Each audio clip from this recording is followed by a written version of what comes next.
Next మిగతా వార్తల్లో ఇక విదేశాల నుంచి గోల్డ్ తెచ్చుకునే వాళ్ళకట ఒక అవకాశం కల్పిస్తున్నది. మహిళలైతే 40 గ్రాముల వరకు తెచ్చుకోవచ్చట. అంటే 40 గ్రాములు అంటే 4 తులాలు. పురుషులైతే 20 గ్రాముల వరకు తెచ్చుకోవచ్చు, అంటే 2 తులాలు. అంతకంటే ఎక్కువ తెస్తే పట్టుకుంటారు. ఒకవేళ అక్కడ మీరు కస్టమ్స్ అదంతా కట్టకుండా తీసుకొస్తే, ట్యాక్స్ కట్టకుండా తీసుకొస్తే.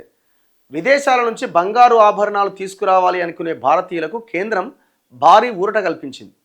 ఈ మేరకు ఈ నెల 2వ తేదీ నుంచి బ్యాగేజీ నిబంధనలు 2026ను అమల్లోకి తెచ్చారు.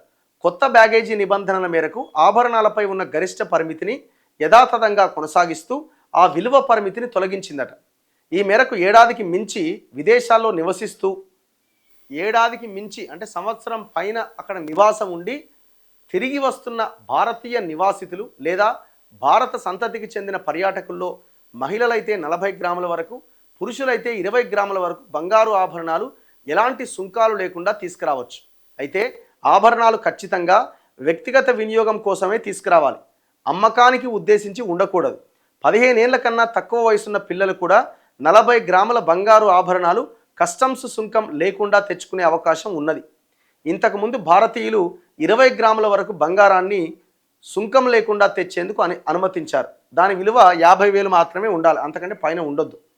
మహిళలు పిల్లలైతే 40 గ్రాముల వరకు తెచ్చేందుకు సుంకం ఉండేది కాదు, ₹1,00,000 దాని వాల్యూ. ఇప్పుడు మహిళలు 40 గ్రాములు, ఇతరులకు సంబంధించి 20 గ్రాముల గరిష్ట పరిమితిని యథాతథంగానే ఉంచి విలువకు సంబంధించిన పరిమితిని తొలగించారట.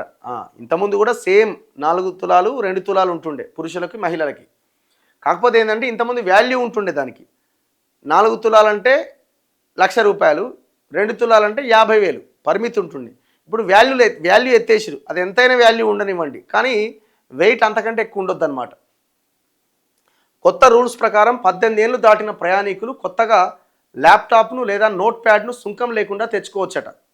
విదేశాల నుంచి 18 ఇయర్స్ దాటిన వాళ్ళు కొత్త ల్యాప్టాప్ కానీ నోట్ ప్యాడ్ని కానీ ఎలాంటి ట్యాక్సులు లేకుండా తెచ్చుకునే అవకాశం కూడా కేంద్రం కల్పించింది. చాలామంది అక్కడ ఉన్న వాళ్ళకి ఫోన్లు చేసి తెప్పించుకుంటూ ఉంటారు కదా, వాళ్ళకి ఈ వార్త ఉపయోగపడుతుంది.